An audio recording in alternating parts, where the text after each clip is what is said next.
Hey, Hey, hey. Hi, hello. Welcome back, John. I'm Welcome back. here. I'm tired. Yeah, tell us about, if you want, your impromptu vacation. I ended up going to visit some friends down in the States. Anyone who knows my group knows of the Rally Collective, Stephen and Mal, George. So I What went made down there this for. like impromptu? They had an opening, and I booked the ticket like 2 weeks in advance, maybe. Okay, all right, Because I was just like, I was feeling a bit burnt out, and Reese was like, "You should probably take a vacation." I'm like, nice, yeah, but I don't know where I'm gonna fit it in. She's like, just ask Steven and Mal, and I've managed to fit it in. So I popped down for a week. cool. It was What's good. what's the weather like over there right now? The highs were in the 25s ish, and the lows were around 3. Okay, Hmm. So it was an interesting dichotomy. Definitely had to wear hoodies at times, which I did not expect. like at night and like the evening.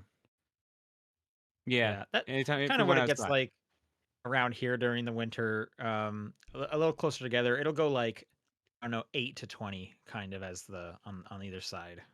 Uh,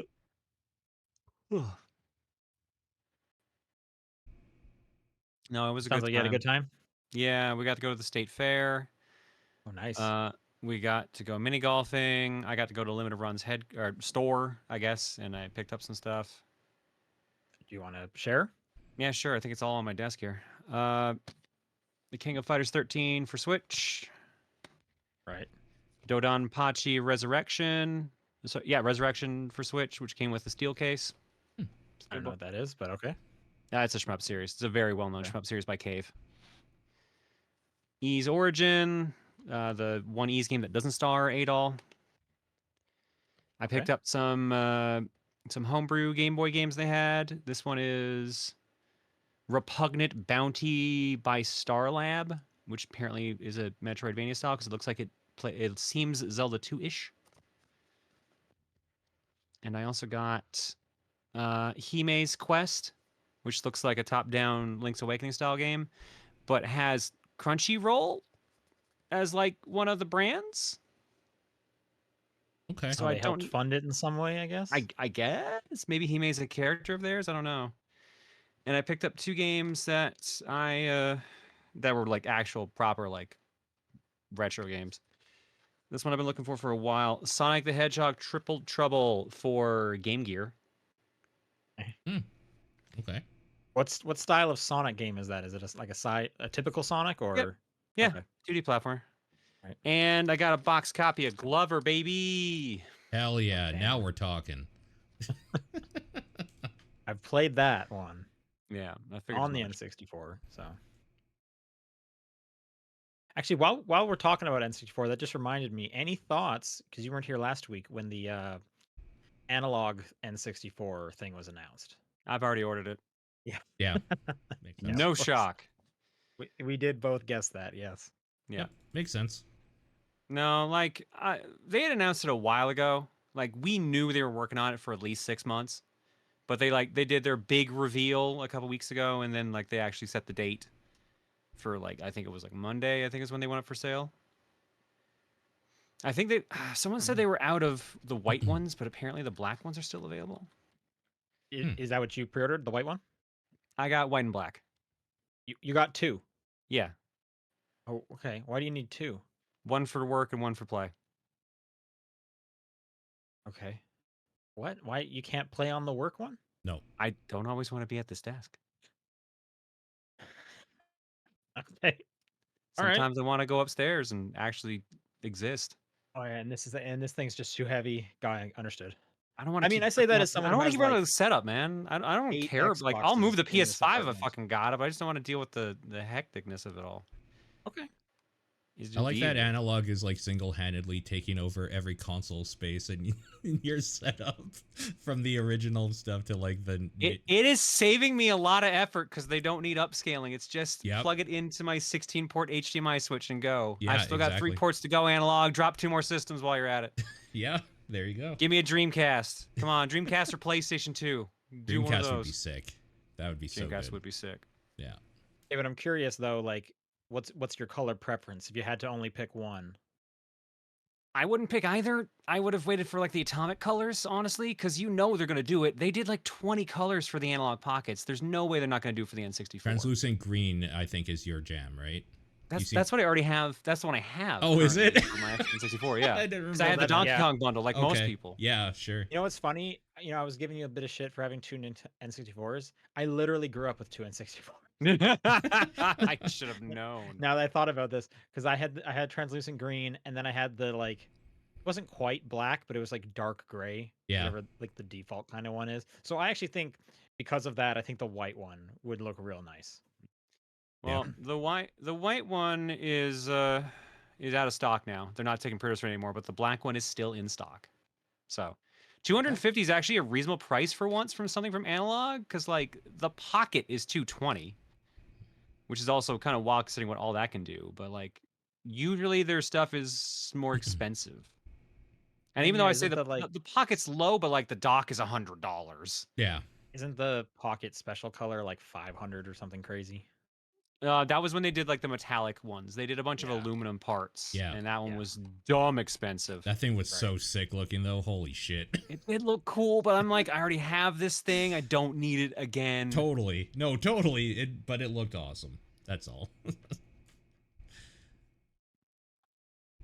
Very cool, very cool. Paul, you got a new couch. Tell us about this couch. It just got delivered, so I don't know it.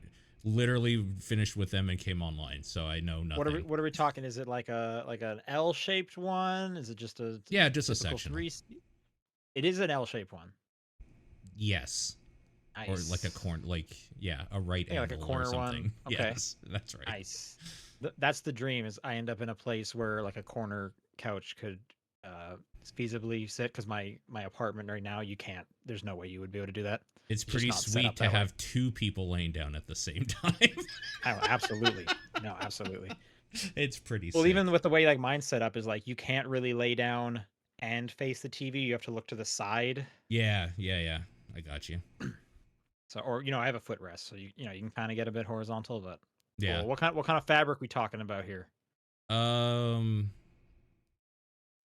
Like, I don't know how to explain it. Like an older couch fabric or something, like a weave or something. Like it's not like a leather or anything. It's not like leather. Fabric. Okay.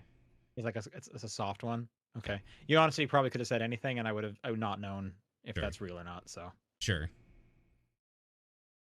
Exciting. I will say I've needed a new couch for so long. Couches are way too fucking expensive. They can be. Yep. Yeah, for sure. Everything's too fucking expensive, dude. That's all. That's what it is. Thing. Yeah. That is life. Everything sucks. It's really bad. Yeah. Speaking of which, top-down perspective. Yeah. Every time I look at couch prices, I'm like, I could go to Europe twice for this price. I'm gonna stick with my busted ass couch. Sure. All right, let's do a show about video games. It's what is it? This is the top-down perspective, as mentioned. It's October 24th. I'm Sean Booker. I'm Paul Fleck. John Wheeler.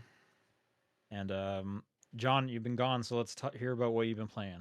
I have not played much, admittedly. In my spare time, I haven't done too much gaming. And on traveling, I thought I was going to play a bunch because I had 2 flights there and 3 flights back. Ooh. What? And yeah, no. Okay, so for reference's sake, I used my air miles to get this flight. Okay. So the entire flight round trip cost me like $200 Canadian. Wow, that's really good. But the trade-off was I got some crap times for travel. Like I had 2 layovers on the way back. That one sucked. I don't know. I think it's because the state fair was happening, so travel back was kind of rough. Okay. But like there were only like 2 or 3 options for traveling back, but there's like probably like close to a dozen for getting there. So I had to leave. I left Calgary like 6:20 in the morning.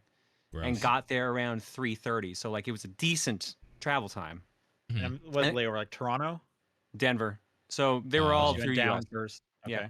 I hate doing security twice. That's why I hate like going through Canada and dipping down. And it's usually cheaper just to go to the States and then keep in the States. Yep. Okay. And then but what's this weird coming back one?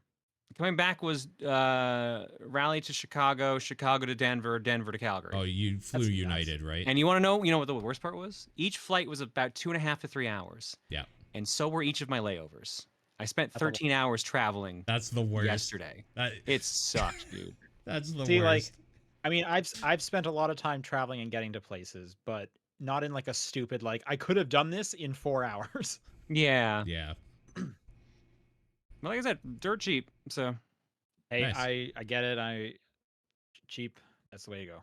yeah, because I think they show air miles shows you how much it's going to cost before you apply the miles. I think it's like $1,000. I'm like, no, hell no. Nice. So draw. yeah, I didn't play too much on the flight there. I played a little bit of Picross because I was like, there's like 30 minutes left, and I want to keep listening to the album I was listening to. There surprisingly played pretty little. I played Mario Party Jamboree with Steven and Mal and Dan. So we did that for a stream. So that was my first time playing Mario Party Jamboree. Paula That said you're is playing this too. I have been playing this as well. Yeah. this is some evil ass Mario Party. There's some interesting decisions on this one that are very anti-player. Bowser showed up a lot for us. We never got. I think we got What? one Bowser total. Oh man, we had so many.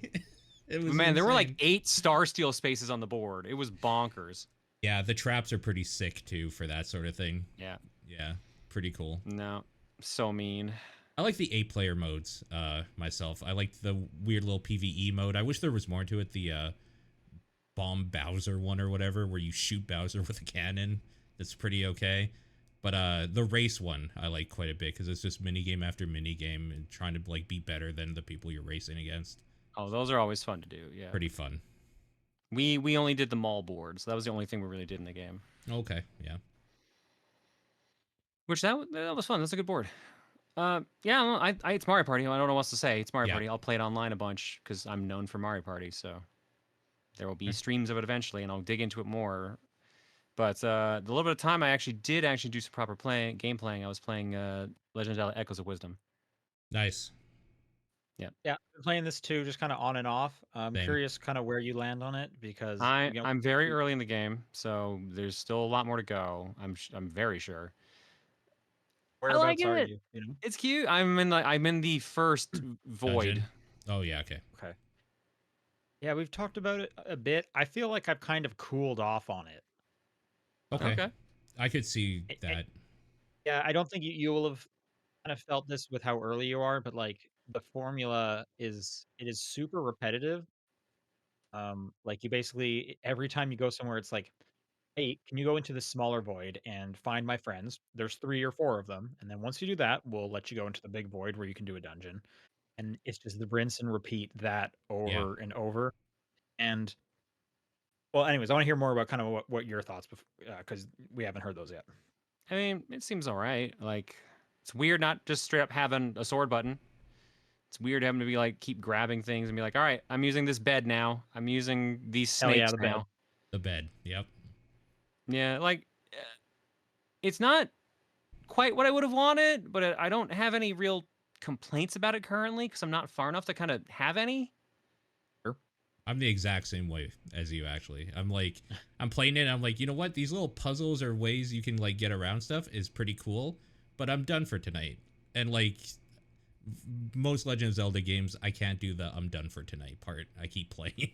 So Well, so like the other downside about to your point of like the fun little puzzles is, every as you progress, you keep finding new items to summon. new beds. Yep. You can say New it. beds. You do definitely find new beds. True. But you find new items that kind of circumvent a lot of the problems you were previously having. So, Yeah. for example, you're going to start stacking beds to go up. Yep. You eventually just get something that kind of works like an elevator. Sure. You're stacking beds to get across a gap. You eventually get like a floating tile that just moves horizontally. So the whole like, oh, what's a weird way to get around this? The game they kind of just say like, ah, don't worry about it. Here's the easy way. Yeah. And it's like, oh, okay, well that was kind of the interesting part here, but I'm going to do the easy way because you gave it to me. It's almost like they kind of gave up as well, or maybe when they're designing it, they were like, everyone in the studio just keeps doing beds. Like we got to do something else. And I kind of wish they would have designed a little around that of like, well, let's make it so they can't use the beds but I don't know. Here I am armchair developing. So Yeah, no, it's all right. Like I said, I'll dig into it more because I do like the top-down Zeldas, and it's nice to have one of those again. But otherwise, that's basically it. All right, well, keep going, Paul. You touched a bit on what you've been playing already. Yeah, Astrobot is releasing a new level a week with 2 new bots that you can unlock and Oh, whatever. that's how they're doing the DLC. Okay. And they're speedrun Levels. Yeah. So I spent The about second one came out this week, so there's 2 now, right? there's 2 now. I only did the first one so far. And I spent about an hour doing that. I think that my first time on it was like 42 seconds or something, and my goal was I want to get so just totally slow and like a bullshit score. Yeah. I wanted to get sub 35, so I did that, and then I was like, okay, I'm good with that. I think the world record was 27 seconds on that, and it's...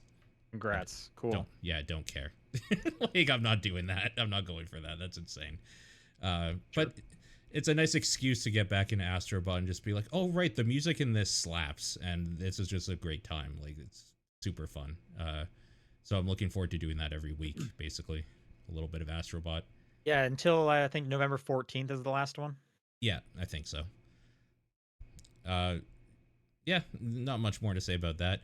I picked up a game that I was looking forward to from Summer Games Fest called Nikoderiko, The Magical World. And this is just a straight up Donkey Kong Country ripoff. That's all it is. Donkey Kong Country, good one? Crash Bandicoot.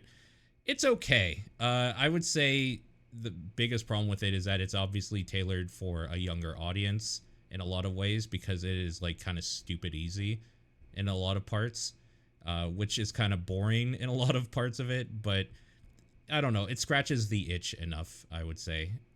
It's kind of in this weird gray area of between indie and AAA, like a AA or something. So there's a bunch of jank to it that feels like, oh, this is a little bit unpolished, but also there's like some voice acting in it, and there's like, I don't know, the level designs are fine or whatever. It's totally okay. It is totally an okay thing. But I think my biggest problem with it is that it's like $40 Canadian, which seems high for what it is. But I mean, if you want to play it, the only reason I didn't buy this right away, because this came out on the 15th, is that I thought it only came out on the Switch. And I was like, there's no way I'm playing this on the Switch because it'll probably run like shit. But it is out on, I think, Xbox and PlayStation 5 as well. So I picked it up on PS5 to try it out. And yeah, I enjoyed it quite a bit. Good time. Nice. And then the last thing, last night, I played Alan Wake 2's Lake House DLC that came out. Oh man, I downloaded this, and then I was like, shit, I need to download Call of Duty. So I got to clear off some space. I'll get to this later, I guess. Sure, yeah. How long is this? It was longer than I thought. It took me about 4 hours to do. All right. So, not too bad. That's longer than the last one. It felt longer than the last one, and it is a self-contained thing, not like the 3 separate little stories or whatever, so it is fully realized in that way. And it's just a fun little control-ish, like a horror control, I would say, because it's definitely... Yay! It's definitely got the more of the Alan Wake 2 feel to it, but like it takes place in like an FBC type facility, so like it has that kind of vibe in it the whole time. I will tell you specifically, and I guess anybody who doesn't like the scary stuff, it has minimal jump scares in it. It's not anything like the old folks center or whatever it was in Alan Wake 2, where it was all the fucking time. Okay. Are there still just random like clips of people screaming at you out of nowhere? There are, but I would say that Great. they are not as random. But there are a few things that are random that jumped out and freaked me the fuck out, that I was just like, this is bullshit. Fuck this game. But like, I can't even talk about it because it's kind of spoilery. It's just like an enemy that can like come out of different areas that I wasn't expecting and just grab you. It's Well, like, I saw in the fuck trailer you. last week something came out of like a painting. Okay, that's fucked up. That's it. And the problem is that the wall I was going by, I didn't realize had paint on it, so it just like came out of nowhere and flipped and freaked me out. I was like, this is bullshit. Fuck this game. I'm not sure that wall actually did have painting on it, for the record. I think it might have glitched, but either way, it got me so good it was ridiculous. Damn it. I would say overall it is not very scary in general, but it does have some tense moments. I think you'll be fine. Oh, we'll see. I'll get to it in a week or two when things slow down a bit. Yeah, it does have a new gun. Oh, nice. I'll say, Paul talking about Alan Wake 2 reminded me, I'm playing Control. Oh, I'm glad you Okay. mentioned that because I saw you playing and I wanted to ask you about it. Dude, Control fucking rocks. It's really dang good. It's very Yeah, good. right? Yeah. Um, so what do you think? Like, let's hear about it. I mean, is Paul done first? I don't want to cut him off. I just Yeah. wanted to. I can't talk Oh, about more without spoiling some stuff that I want him to be scared by. Thanks. Yeah, I like it a lot. I'm trying to remember where I am in the game because it's actually been like a week since I played now, almost 2. I've been doing it for game clearing, so we're doing it on stream. Mhm. It's fun to play. I'm enjoying it. I'm enjoying the mystery about it. Mhm. Controls are really good once I get like I was complaining when I started the game, like, man, this feels like it should have a dodge move. This feels kind of clunky, and then I got the dodge move. Like, oh, Yeah. no, they Yeah. thought of that. Sure. No, I'm enjoying like slowly building up the powers and like figuring out like what has synergy and stuff like that. I am Also bummed out. really cool, just like yanking a part of the floor out Yeah. and just throwing it at stuff. Like you can Yeah. just constantly be like, I need a cinder block from somewhere right now. I was a little bummed out that you can only have 2 guns active at a time. I was hoping you could have access to the entire set, but like I find myself mainly using the shotgun the most. Yeah, they're all good for different things depending what the enemies you're doing. But there is a point where I think you start using the superpowers like all the fucking time more than anything. Yeah, that's fair. They're so powerful. It's ridiculous. Have you come across any like of like the weird, goofy objects of power and stuff, or like I'm trying to remember some of them, Like the the rubber fridge, ducky. rubber ducks, the fridges are The weird. traffic light was cool. The traffic, yeah. There's a couple places I haven't bumped into. I'm trying to remember what area we did last. We met the woman that heads up one of the departments, and she's got like the giant like World War I or II era gun with her. Oh, I'm trying to remember her name. We're trying to make more of those HEV machines or whatever they are, like the thing. We're trying to make the giant barrier. Okay. Right. Okay. And we have to go to mining. That's what it is. We're going to the mining area. There we go. Oh, okay. Yeah. I would definitely recommend like it's definitely a game where you want to read all of the little post-it Oh, notes I've been around doing that. I've been doing because that.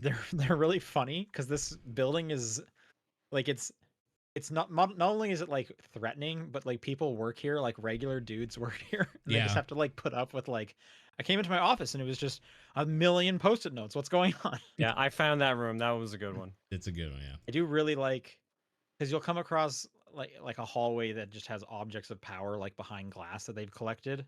They Yeah. all have like a little backstory, and then the fridge one always sticks with me, where it's a Yeah. fridge that needs to be watched at all times.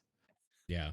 It's the SCP. So this guy's just like, "Is basically. anyone there? I've been sitting here for like 16 hours." Yeah. Yeah, it's it kind of reminds me a lot of if anyone's watching the Penguin show right now, where it's like deeply unsettling, but he's also kind of just like a weird goofball every now and then, and it kind of shines through. And I feel like that's a very similar feel with Control. Sure. Auntie the janitor. So fun. Yeah. Oh, Auntie. Everyone guy. loves Auntie. He's so good. Yeah. I'm curious, does it get you at all interested in the expanded Remedy verse? Kind of. So I was going to ask this since I knew both of you would know. I can touch one of the DLCs, but probably can't do the other because I haven't played through Alan Wake 1, right? You could do it, but like Yeah, I think it's fine. I think at this point, going back to Alan Wake 1 is just a lot to ask. I mean, it did have a Um, remaster. you know what It's happens true. They with did Alan just Wake at the remaster end it. You of could. one? Are you Sorry, say aware? again? Are you aware of what happens to Alan Wake at the end of the first game? No, I only got like 2 Maybe hours play the in, first maybe. game first, if you can, I guess. But like, you don't have to. Do I have to play American Nightmare? No, but that's a No, fun little no. spin-off if you wanted to later. I don't think so. I mean, maybe give the remaster a try and see if you like it. If you aren't liking it, I think just like look up a wiki of what happened at the end and then go into 2, because 2 is such a different feel and it brings in a lot more of the Control verse stuff. Alan Wake 1 was before this. So maybe just kind of dip your toe in and see if you're liking it, but don't let it turn you off. What about Quantum Break? It's not part of it. Oh, okay. If you wanted to, I would recommend it, but like because it adds a little bit of flavor later. But like it's one of those things that if you know, but it doesn't matter. It really doesn't matter. Like the Remedyverse started with Control, basically. Yeah. Yeah. And then they have that multiplayer one coming out soon that they showed off last week. where you the FBC. So that'll be cool. I'm excited for you, man. Control is probably one of my favorite games. Yeah, no, it's been pretty enjoyable. It's really good. Actually, that's one thing I will talk about doing the DLC again. It reminded me how much I hate Alan Wake's combat in this game. It just feels like shit, and it sucks because the combat and control is so good and clean. I hate the. That's why you play combat. Alan Wake 2 on easy mode, and you're just there for the vibes. I mean, I'm just playing it on normal, and it's just like it just feels bad. Like it sucks because I know they can do better. That's why it sucks. I know they can do combat. I've played it. Ugh. Whatever. All right, I'll talk about a couple games Yeah, here. do it. I meant to talk about this last week, but I forgot. I can talk about the first 2 episodes of Life is Strange Double Exposure. Okay. So for those who don't remember, Double Exposure, they bring back Max Caulfield from the first Life is Strange. It's set. So she was a high school student in the first one. She's somewhere in her like low to mid 20s. She's she's a visiting artist at a college. She kind of seems like a bit like a TA or something. Like she has students. She's not a student herself, but she's definitely on the younger side. Okay. And pretty early on, one of her friends gets murdered. And then she develops more powers where she can go between 2 different parallel timelines where the friend is alive, the friend is not alive. You're kind of trying to figure out what happened. Is there a way to prevent this? Yada, yada, yada. I think the second episode ends on a really great cliffhanger. So that was definitely exciting. The way they kind of sold this for people is if you bought the like Ultimate Edition, you got the first 2 episodes like 2 weeks early because the full game comes out on the 29th, I believe, which is this coming Tuesday. Oh, okay. Interesting. But I think it's good. It's a cozy environment, much like True Colors. You're in like kind of a small town. Again, this is a college campus.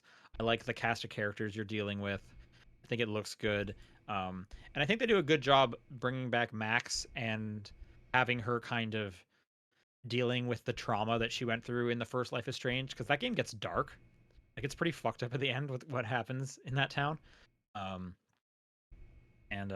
So I think they did it right by it. Yeah, if you liked the first Life is Strange, you don't have to play the other ones. You can also just go into this one if you were interested, but if you were going to want to play any of them to get ready, you want to play the first one. Yeah, those first 2 episodes were definitely cool.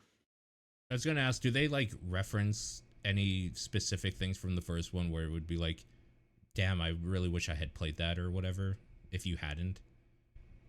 Yes. Okay. Good. I'll leave it at that. Yeah, no, that's good. Yep. Okay, I'm also I've been playing this for a few weeks now, on and off, but I'm about halfway through it now. Suicide Squad: Kill the Justice League. Yeah, okay. Huh? What? Did you say why? Well, I like He's playing it co-op with a games buddy. and shooters. Yeah. So okay. it fit that mold perfectly. Sure. I'm a fan of Rocksteady. Fair, Sure. but I gotta know what you feel about it, because man, Yeah, man. So allow me to tell you. I think the gameplay, the missions are all pretty boring. Yeah. It's great for if you have a buddy in your ear and you can just talk about other stuff. Yeah. The story missions, I think, are awesome. And Sure. And the cutscenes, the story, the writing, I find very funny.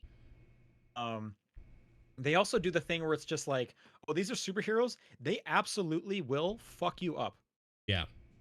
Like, there's a part with Lex Luthor and the Flash that happens so fast and is just so brutal. It's like, wait, what? Holy shit. Like, I just love that they're just like, no, this is absolutely what could happen. And like, we're not going to like tone this down. Like, this is an M-rated game. I also do think it's super funny. I'm playing as Captain Boomerang. That dude's hilarious.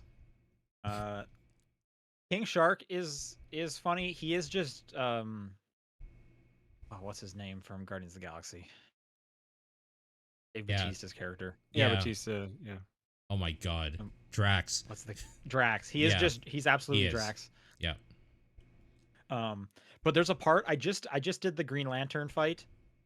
There's a part right after I don't know how far you guys got in the game.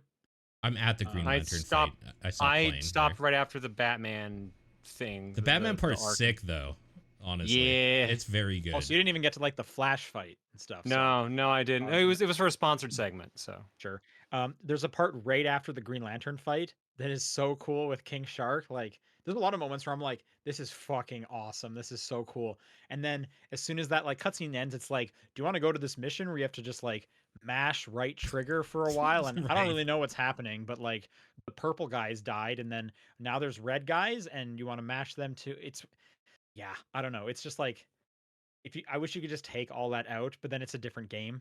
Yeah, for sure. So like I understand you just need to kind of like it is what it is, get through it. But I do think like the story missions, the story they're telling, like it is cool and it is doing fun stuff with these characters. Like some like good comic book writing in here that I do like, and that is definitely what is driving me for it. And luckily I'm playing it co-op with a buddy, so Yeah. I can ignore most of the stuff happening. So I do kind of want to just see through the story.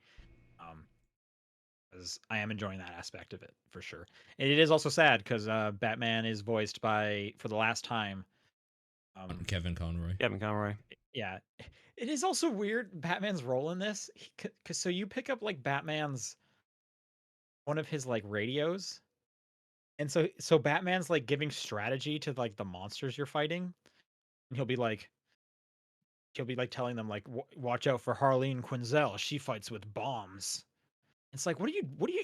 And he's just constantly talking at all times. But here's a cool thing though. Every now and then you'll just see Batman watching you. Yeah. Just like off in the distance. And you can like go up there and be like, what are you doing? And he'll just like smoke screen out of there and stuff. And it's just, there's just like such cool little touches like that. And it's like, I wish the gameplay was just more interesting, because it is Rocksteady like doing what they do best, but they're also forced to do this other thing. So it's just like, there's like glimpses of it there. I also think after like 4 of these games, how fucking sick and tired of writing riddles do you think they are? I'd imagine very. Because they've written so many riddles. There's always new riddles for each game, and they're always like a ton of them because it's a collectible. Like, do you think it's just like 2 dudes like locked in a room? It's just like, keep writing riddles. We need more. We need another 50 riddles. We're doing a new game. At this point, it's honestly probably ChatGPT just doing them for them. It's like, fuck, just give me a bunch of riddles. Yeah. Anyways, I'll get through that and stuff. Okay, last thing I want to do as some show and tell. This showed up last week. It's the new Xbox. It's so overexposed. This is the white one that doesn't have a disc drive, the Series X. Oh, okay. I was gonna say, isn't that It's the white other one? cube. Yeah, nice. Got one of these. I don't know. It's $50 cheaper. I don't think that's enough of a discount for losing the disc drive. Sure. You said it's just $50 cheaper? It's $450 as compared to $500. But you're missing on a disc drive. I don't think that's enough of a discount to warrant it. I agree. And then today, this showed up. Sorry, let me get it together. Uh-oh. He needs both hands. I'm nervous. Oh my god, what the fuck could it be? He's struggling. The what are these called? The Call of Duty Black Ops 6, which launches in an hour. Yep. You got the console wrap. I just put it on the white one. I think this thing looks awesome. It's pretty good. Not Okay, bad. that does look pretty good. Yeah. What I really like about it most is if you didn't know it was Black Ops 6, you wouldn't be able to tell. Sure. I mean, as somebody who likes Black Ops, I'm okay with it either way. Yeah, no, for sure. I have nothing against Black Ops. I'm going to play it tonight, probably. I get it for free with Game Pass. But this is also the first time I ever put on one of those console wraps. Have you guys ever done this? I haven't, no. John? I don't think I've wrapped a single console, no. It's literally just like a Velcro slip thing. Oh, damn. Okay, that's cool. Like That's it doesn't slick. clip I together like or that. anything like that. Oops, this thing, it also has like a slot for the disc drive, and if you don't have a disc drive, you can just put this thing back on it. Nice. Kind of Okay. sits there. But yeah, I was expecting it to like kind of clip together. It's just Velcro. I thought it was gonna be like an actual sticker wrap. Yeah, it slides. I can slide it up and off. because anytime I've put like one of those on an old consoles, it It's got a has been sticker. like a vinyl sticker, basically. Yep. Yeah. and you're a sticker basically would suck. well. That's would what suck. that's what I'm saying is that it was basically like, okay, I am committing to this thing. Yeah. And that's what I like about the PlayStation ones is you can just take those panels off and then Yes. connect the panels back on there and it stays solid. This is not like solid. Like I said, you could just slide it off. I really it sits like on the that shelf, wrap right? actually a lot. Yeah. Yeah. I think it's a cool looking wrap. And then they also sent me one of the Call of Duty controllers. This is also really overexposed. There we go. I like that What yellow. I didn't realize actually, is it's an Elite controller, so I now have an Xbox Elite controller. Nice. Okay, that's pretty cool. I think this looks. Oh man, the lighting is awful. I think this looks pretty cool that too. Does look nice. Not bad. Yeah, not bad. I like the yellow color the most out of everything on there, honestly. This? Yeah, I like that. This shade. is that's orange. This is orange. The orange, yeah. Okay, yeah, no, it looks and Well, it looks nice on the triggers too. Dang. Oh yeah, I didn't even see the it's kind triggers. of like a brassy orange and stuff. Yeah, it's cool. I like it. And then it's supposed to look like documents that have been like redacted a whole bunch. Yeah, so sure. You can't read much is on here except right above the start button it says Russell. Okay. What? It's like that's like the only text you can make out is this Russell. So I named this controller Russell. Yeah, that makes sense. Good for Russell. Yeah. Anyway, that's my show and tell this week. Nice. Let's do some news. All right, we got a blog post over at Sony announcing that Spider-Man 2 is coming to PC in January. That's not that interesting, but it is technically news. What is interesting is they also announced they're not doing any story DLC for Spider-Man 2. Oh, I missed that part. Oh. Maybe it's because they're busy with Wolverine. I don't know. Yeah, or maybe they're doing another like small game like Miles. I don't know. Who knows? They should do a Spider-Gwen. That would be cool. That'd be neat. They might. She's really popular. Yeah, but she's not like in this universe. But who knows? All right, on the more interesting side, Nintendo had that weird sign-up thing. John, did you get in on this? It wasn't available in Canada. Oh, okay, yeah. Not surprising. Fuck Canada, I guess. I didn't get in on it. I think because I didn't have an online account. I had the online through like 1 month. But I guess that wasn't good enough. I don't know. The website also just wouldn't work for me. People were wondering what this was. I guess also everyone had to kind of like agree to an NDA that they wouldn't talk about that. Obviously, nobody listened. So now we know what this thing is. And it's some kind of big multiplayer game where you like put down beacons and you're crafting stuff, and then that lets you like have an area, and everyone has a little area on this whole planet. Okay. This doesn't sound these at all images are like taken something I down. care about. Yeah, but- they're all taken down. Okay. So I mean I saw the images when I first loaded this up, but I guess they're gone now. I'm sure Nintendo got in on it, but yeah. trying to remember what the name of it was. Does it say in the article? I think the code name came out. It's the Labo team working on it, apparently. Nintendo EPD Production Group number 4. Yeah, which I understand that's the team that does all of the like weird stuff from Nintendo, like WarioWare came out of that. Yeah, like you said, Labo. I think they maybe even Interesting. had a part in about doing some Alarmo. John, did you order an Alarmo? I didn't, because the first thing I'd do is punch that thing across the damn room. Yeah. Okay.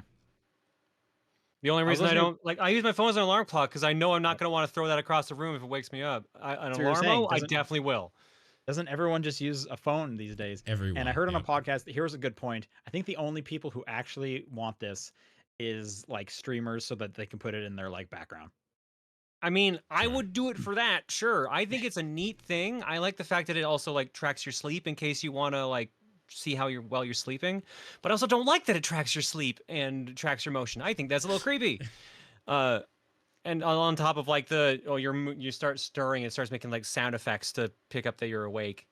The one thing I find funny about it is if you snooze on the Zelda scheme long enough, it starts playing the Guardian theme from Breath of the Wild. Right. So I think that's funny. I heard the Pikmin one, if you wait long enough, they start to drown. There's a few different ones like that for That's sure. pretty great. But, I'm actually curious what's going to happen when someone hacks that thing. Yeah. Sure.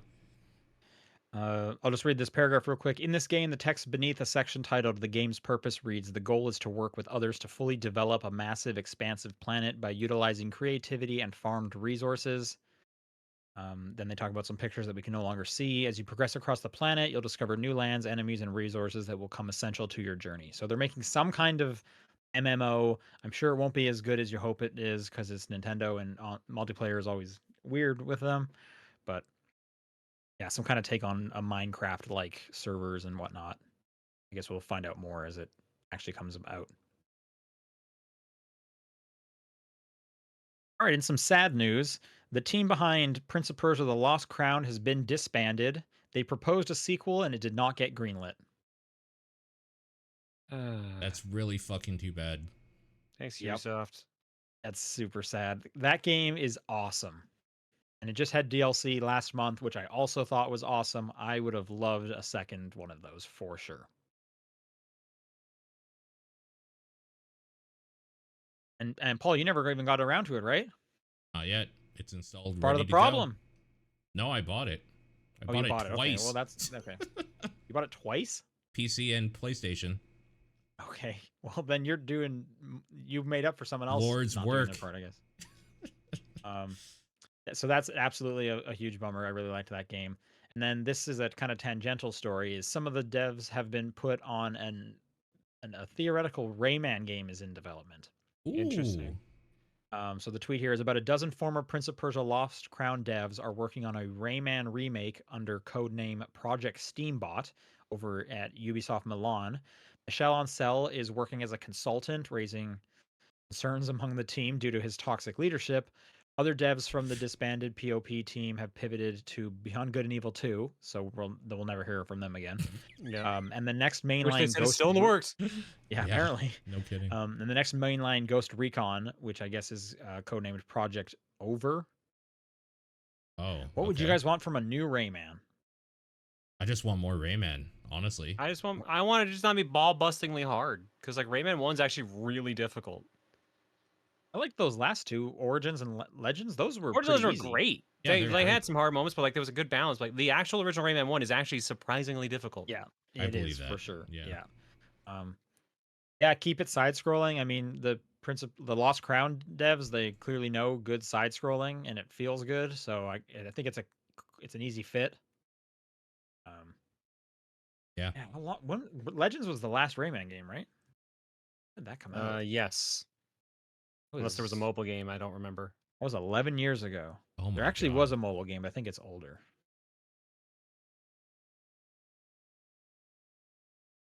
All right, back to Nintendo. Sakurai. Everyone knows his YouTube channel where he talks about game development and such. He retired it recently as he has started working on his next game. And the big surprise is that he actually started working on this game 2 years ago, and he just made enough content to keep releasing videos for the next 2 years while working on his game.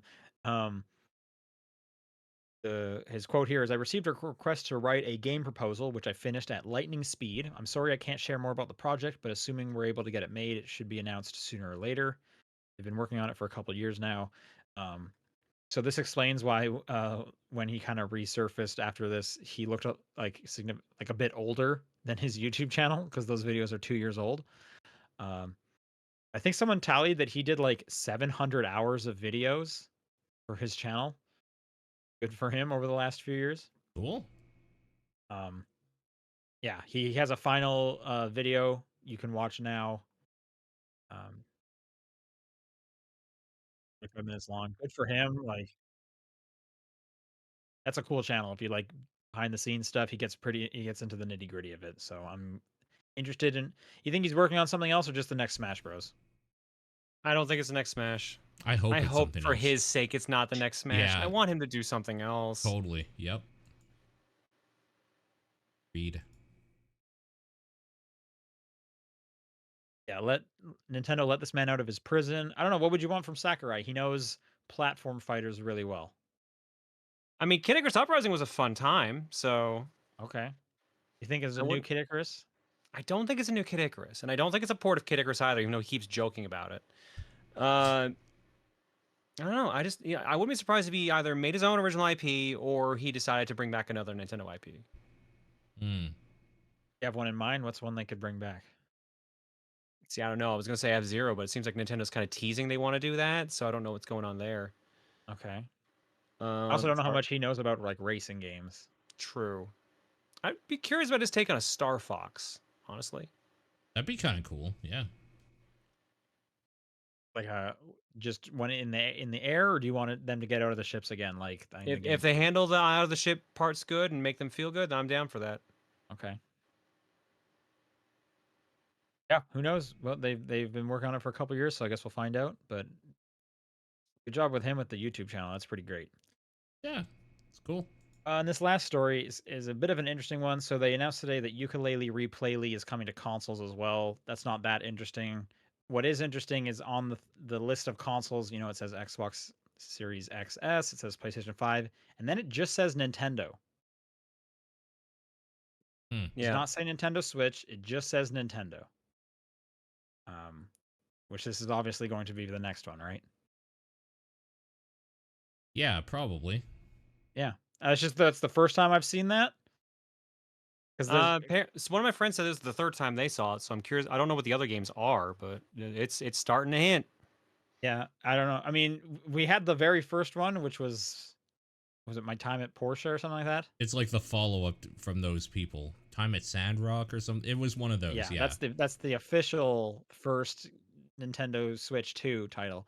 But I guess this is a more like official way where they're just saying Nintendo at the moment and obviously meaning whatever's next. So Yeah. I just thought that was a little interesting. All right, that's news. Let's do some questions. If you want to send in questions, topdownperspective@gmail.com, at TDP Podcast on Twitter, and Blue Sky, the Discord channel, John's P.O. Box are all great ways. You could sound like Suku, who writes, what video game titles, not characters, do you think would make good people names? Catherine. Yeah, like anyone where it's just a person's name. Alan Wake. Bruce Lee. Yeah. Dead or Alive. The Quiet Man. There you go. Yep. It's a good person name. Neo Geo Battle Coliseum. Celeste. Yep. Kim Possible. Is there one that's just Kim Possible? I mean, there's a Kim Possible, like, what's the Switch or something like that. Okay. I'm looking at my PS2 wall. Casting of Frank Stone. That's the full name. Yeah, that's the full name. And then for short, he could just go by Frank Stone or Frank. Yeah. What was that disappointing one from last year that... Oh, Benedict... Oh yeah, the last case of Benedict. The last case of Benedict Fox. Yeah, right.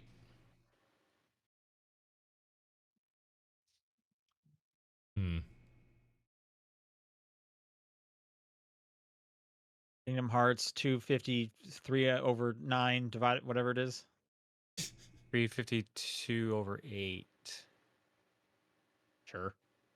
You could have said any numbers and I would have believed you. Or no, I think you're right. It's 358 over 2. Yeah, because it's supposed to be a week, so it's supposed to add up to 365. Gotcha. Oh, okay.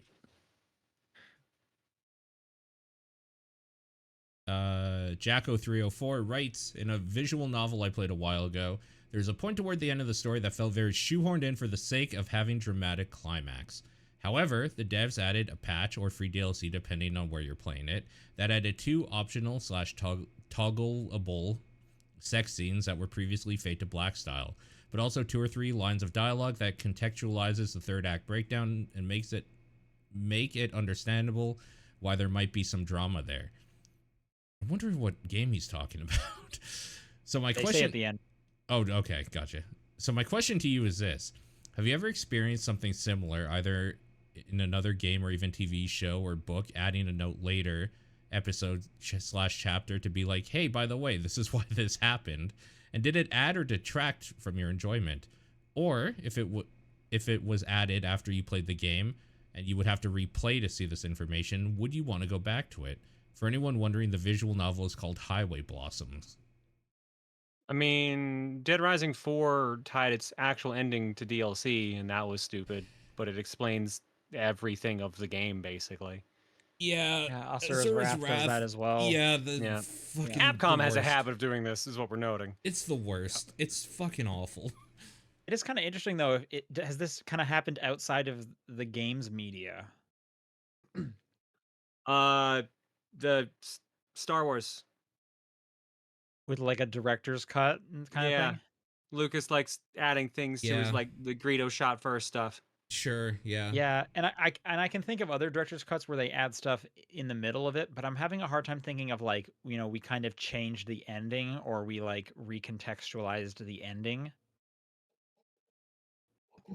Also, I've never heard about that with TV because it's pretty hard to just be like, "Oh, and then afterwards we made another episode." Like how many episodes you're Yeah. getting like before the TV's shot.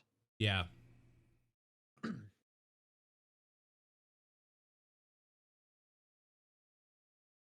All right. Dead says, now that you're a few months into doing custom episode titles, thumbnails, and a few YouTube shorts, what are the takeaways from these experiments? Also, would you like us to continue submitting clips?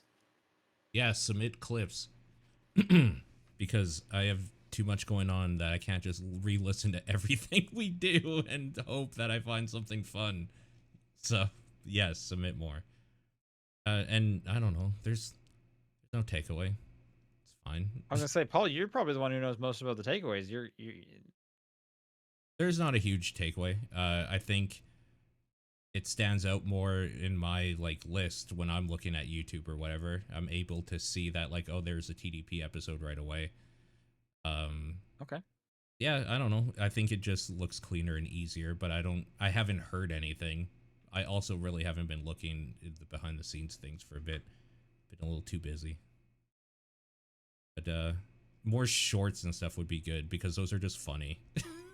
Like they're just fun to revisit some stupid moments again. Sure. I Yeah. love that shit. Shane writes, how long do you think people should wait to see if Metaphor, this is Metaphor Refantasio, gets a Royale style edition? Do you think worries about that could impact the sales? How many games has Atlas not done this with lately? Yeah, Or like, maybe rather the Persona team. like a new edition that's better. Yeah, that's true. So I was trying to think because I even mentioned this when I talked about Metaphor is that somehow I end up playing like the weird one-offs because I have Catherine, I had Tokyo Mirage Session, and now this one, and I guess Catherine got the full body edition, but wasn't that more of like a remaster? Yeah. No, they remastered, but they also added an entire new girl and chapter. Yeah. And endings. Oh, did they? Yeah, there's Is her 3 name girls. also Catherine? Yeah, but it's spelled with like a Q. I was just about to joke. Is it spelled with a Q? Yeah, it's like QATHERIN. It's something weird. I don't remember. I need to look that up now instead of what I was looking up. I was gonna say Fire Emblem Sharp FE or whatever the hell it's called. Yeah, Tokyo Mirage Sessions also got a re-release, but I don't know if that got extra content. Yeah. I played the re-release because I played the Switch version of it. I don't know if it got extra content or not. Okay. I'm also looking up how far in between Persona 5 and Royale it was. So Royale came out 2 years, I think. It wasn't long. 6 years. Really? 6 years. 2016 to 2022. Wow. Okay. Well, at that rate, then yeah. Oh no, hang on. Sorry, initial release date 2019. I don't know why it's 2022. So it's 3 years. Okay, that seems a bit more That seems like it. Yeah. Okay. If you want to play it now, play it now. If you think you can hold off, then wait for the re-release, revision. Yeah, I would also recommend just playing it now because that game is still like 100 hours long. Like, is that not enough game for you? How much more game do you need? Yeah. I do kind of understand the like FOMO of just being like, well, I played that 100-hour game. I'm not gonna play 120 hours of the same game for that extra 20 or whatever. Right. So yeah. I kind of get it, but yeah, just wait for a sale and then buy it when the new one comes. Buy the old one when the new one comes out. That's the real smart play. That's how you do it. I mean, if you can wait that long, you might as well get the new one. No, it's like buying the Valentine's Day candy after Valentine's Day. You get the old one Yeah, because but it's not on 3 sale. years old Valentine's candy. Well, don't judge me, all right? But I think it's impacting sales. I would be surprised if it was. Yeah. And again, with their track record, I like Persona. They always get a re-release, but I just don't know if they always get one. I guess we just said that the last two did, so maybe of course it will, or it'll get a remaster for the PS6 or whatever. So Shin Megami Tensei 5 got a special edition. Crud, what was the other one I was about to say was also that team? I don't know. Like I feel like there's a lot you could point out to and be like, yeah, that gets a re-release. But again, they're somewhat spaced out usually. Yeah. Rasterman writes, what's your favorite screensaver from any platform and least favorite? That brick maze, first person brick maze from like Windows 95 is Yeah. always in my head. for sure, it's a good one. Especially like you'd find like a rat, or you wouldn't. The computer would find like a rat, Yeah. and it's like, whoa, holy smokes.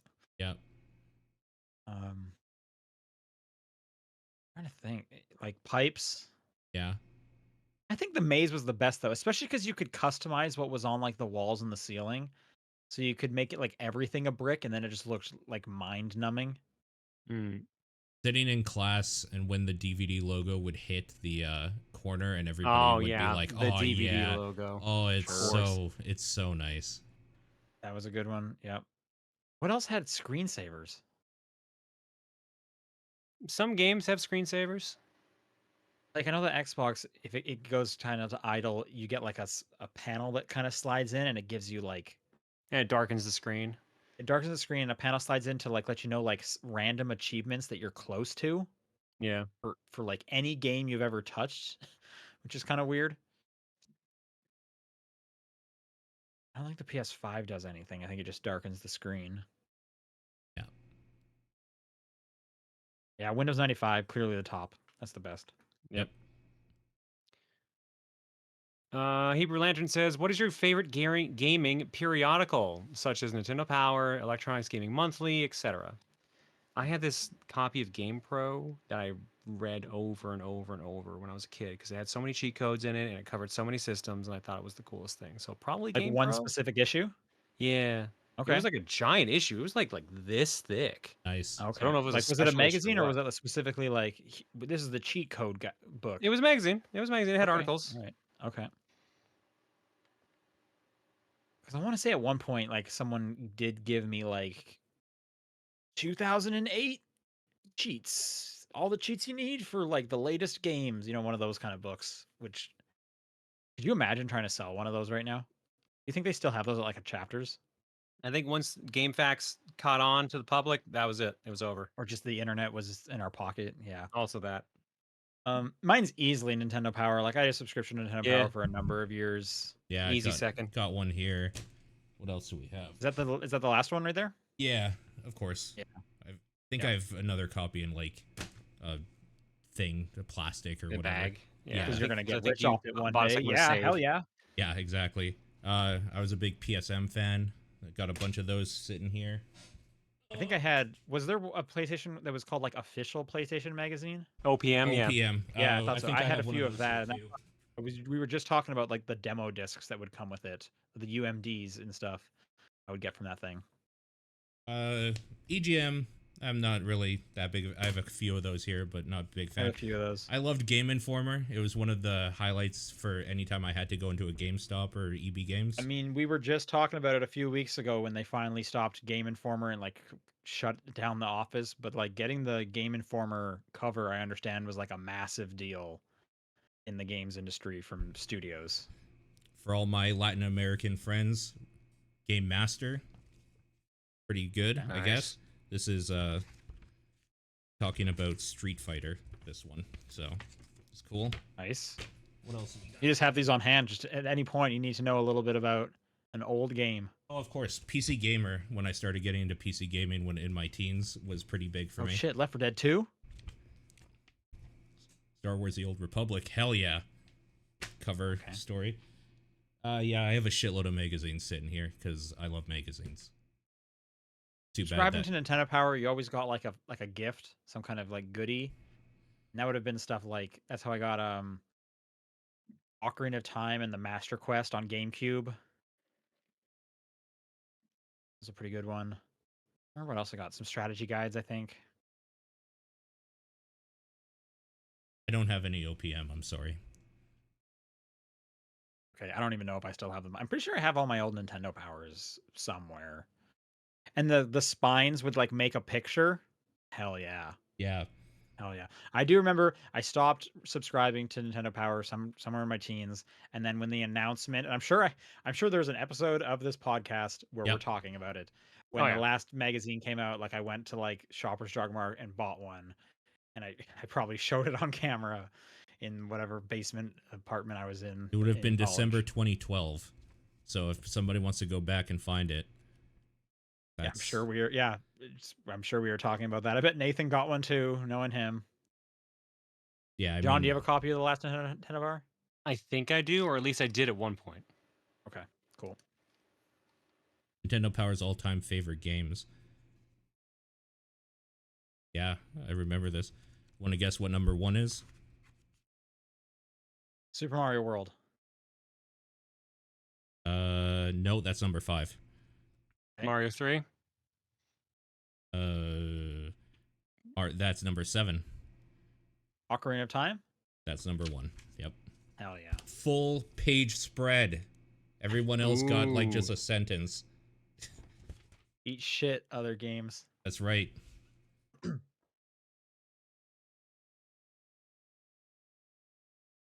Okay. Antemagus writes, this week we shall look back at the PS3 era, and boy, what an era. What are your most vivid memories during the PS3? For example, $599, PS3 games, PSN hack, PS Move, Blu-ray, 2009 to 2010 rebranding, etc. Yeah. When that thing came out, I was so excited because I think I had just like got a new job or I got a raise or whatever. So with my with my first paycheck from that job, I bought the PS3, an extra controller, copy of MotorStorm, Lair, Let's and fucking go. something else. Lair. It was like $1,000 back then. Like it was so stupid. What Oh, a I got waste. an extra controller, the shitty launch controllers that felt like paper. Yeah. Oh my Yep. god. I think I might have even got like a Blu-ray or something. Like I don't remember. That was a long Treat time yourself. ago. Yeah. What about you, John? Any fun PS3 memories? I remember playing through the entirety of Metal Gear Solid 4 Guns of the Patriots on a 13-inch CRT. Oh man. It's living, baby. Hell It was yeah. miserable. Absolutely miserable. Let's fucking go. That and Dead Rising. Those are two of the why did I do this to myself situations. Dude, I don't think you were here when like I was talking about it, but do you remember playing Dead Rising, well obviously on like a non-HD TV and just being like, I can't read a fucking thing on this screen. Yeah. I had to sit really close to my screen to do anything in Dead Rising. It was so bad. You can't read a thing in that game without an HD TV. I remember when so I didn't get a PS3 at launch. I got the PS3 Slim at launch. Okay. And I remember when they announced it, I immediately went to the EB Games that I would eventually work at. I think it was pretty close to when I started working there. I think it was like that summer. So John was working there, and I pre-ordered that and Batman from him. Yeah. And if I remember correctly, he was confused why I wasn't pre-ordering Batman for PS3. Yes. I remember this now. I was getting that for Xbox, but I also wanted the PS3. Oh, that's so funny. And to pre-order a game, it was $5. To pre-order a console, it was $20. Yeah. Yeah. I don't Now you don't have to remember- put any money at all on it. You can just say on the phone you want to pre-order, and they'll be like, okay, got it. Is that now you're saying? Yeah. Oh, okay. You definitely couldn't do it on the phone back then. You had to come into store and put some money down. Put a down payment. This, I don't this is the remember- funny thing. If you have any money down on it, you have to show ID. If you have no money on it, you don't have to show ID. Oh, weird. Okay. Game I don't stores are remember what weird. my first PS3 game would have been. But by that point, they had the good controllers. Bunch That of was games definitely would my have been first out by Blu-ray then player. too. Pardon? A bunch of stuff would have been out then too. You didn't have to settle for Lair and Heavenly Blade as like your only Yeah. things. I have a copy of Heavenly Blade. It was Because fine, they did but yeah, that team. What was the next game they did that was based on Journey to the West? Enslaved. Yeah, Enslaved. And I liked Enslaved a lot, and I was like, oh, I should get Heavenly Blade. I don't think I ever played it.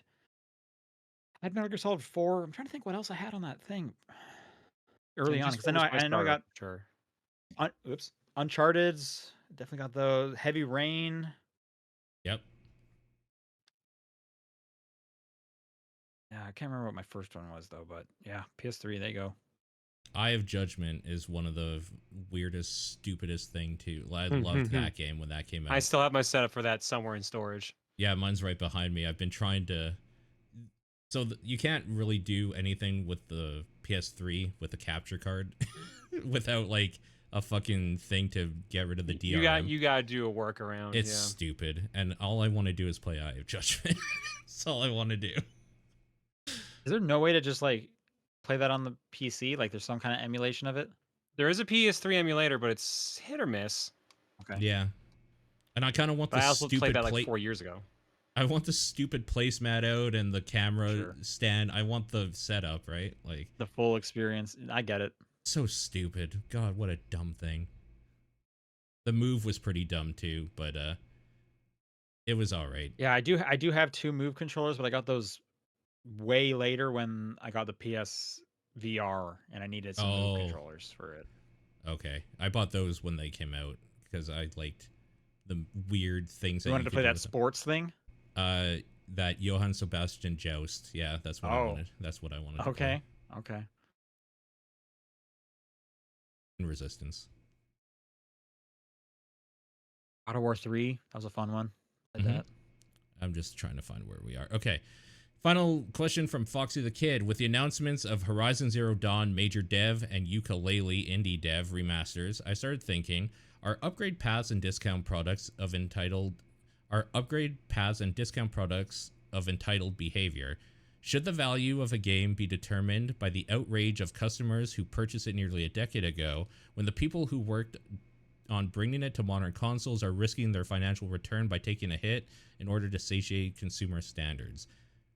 I think also Foxy brings this up because there was that whole thing with Bloober Team or whatever and Silent Hill 2 and like how there was a giant risk there. There's been a lot of these, I think, where it's just like, at what point do you have to just like, are you satiating the masses to just like put something out that they like rather than doing something maybe that like you want to do or something? I think there's also something to be said about like the upgrade paths, you know, that they don't do it too much anymore, but there was like for $10, if you already own it, you can get the like new version of it. I'm a fan of that personally myself, but it is, but like, you know, if you think about any other medium, that would never happen. The idea of like, hey, we're remaking this movie. If you happen to own a VHS of it, we'll just give you the new one on DVD. Like, that would absolutely not happen. To be fair, Nintendo, it doesn't happen either. They just say you're going to buy it again. No. So, I guess in that sense, there's a bit of it in like, if you feel like you should be giving me the new one for just a $10 upgrade because I did buy it on last gen, I feel like that's a bit entitled. Yeah, totally. Yeah. So I could definitely see that. I think any expectation is super entitled when it comes to a luxury product that doesn't matter in life at the end of the day. So like, if you don't want it, you just don't buy it. Whatever. I mean, I think it comes down to like when you're getting a remaster, it's like, this is the primary audience for the remaster is like people who didn't play it before. Theoretically, it's like, yeah, here's a way to easily play it now. You don't have to get the console that is no longer sold on shelves. You don't have to like hope we're selling it in the store. It's like, here's a modern version of it. It looks like it's a standard game. We've brought it up to current gen. Blah blah blah. And it allows the previous players to get, you know, maybe get a better version of the game they like. That's somewhat easier to play, somewhat easier to access. Maybe they don't want to pull out a GameCube or whatever. Because if they do, they can play that old version. Yeah, they're Um, talking about it in chat a little bit, and this gets stickier when you're talking about PC because like you have the old version. So, Dark Souls, one of the biggest games of all time, had an old edition called the Prepare to Die edition or whatever, and then they made a Dark Souls remaster. The Prepare to Die edition was maybe like 20 or 30 bucks most times because it was super old. And then the remaster came out. You no longer could buy the old version, and now you had to buy the like 40, 50, $60 new one. That sucks. That's yeah, kind of I do shitty. think that sucks. You should just leave the old one alone at whatever Just have price it both. was at. Yeah. It's similar like when Horizon Zero Dawn remaster was announced, and then they said, "Hey, there is a $10 upgrade," but then they increased the price on the old one, so you couldn't just buy the old one, pay Right. $10. There was like, no, they're going to make sure they get twice as much out of you. That's also just kind of scummy. Yeah. Um, Yeah. I think when it's cross generations, it's a little easier pill to swallow. Even like the Wii U to the Switch, like I'm excited for. I guess this would have been Wii. Donkey Kong Country Returns coming to Switch. I'm excited to buy that game. But like, if it was on PC, it's like, well, I would have just bought the original. Like, why? I don't need a remaster or whatever. So well, then it's like if we're looking at the PC, it's no longer about like convenience, access to it's it. not at It's all. now, hey, the remastered looks better, That's all it and maybe is. it has some quality of life updates. Yeah. Yeah. Now you be the judge. Is that worth the new price? And if not, it's okay. We were looking at a new audience that did not buy the old one, and if it's the PC, they could still buy the old one. Or would you like to Theoretically, pay? unless they do the thing that where they take it off the store, which I think is gross. I just hate that. Right. No, I'm not saying they should do that, but No, like if yeah. yeah, let's say the old one's $30, the new one is 60. It's like, well, you can, and we're talking just PC, Yes. so that you have access to both. For $30 more, it's going to look nicer, and there may be some quality of life things. If you don't want that though, get the old one. Then everybody wins. Like whatever. Yeah. I blame BioShock for this, by the way, because they did their remaster and said if you have it, you just own the remaster. So now everyone else is like, oh shit. Oh shit. That's how we were going to get money. Someone was gonna do it. Someone was gonna do it. Yeah. All right, that's going to do it for questions. If you have questions for next week, topdownperspective@gmail.com, at TDP Podcast on Twitter and Blue Sky, the Discord channel, and John's P.O. Box. What is your game of the week? Alan Wake 2, the Lake House DLC. Control. I'm going to give it to the game I gave last week that I couldn't talk about, and I still can't. Until tomorrow. Until Stupidly tomorrow. enough. Yeah. All right, everyone. See you then. Bye. Bye.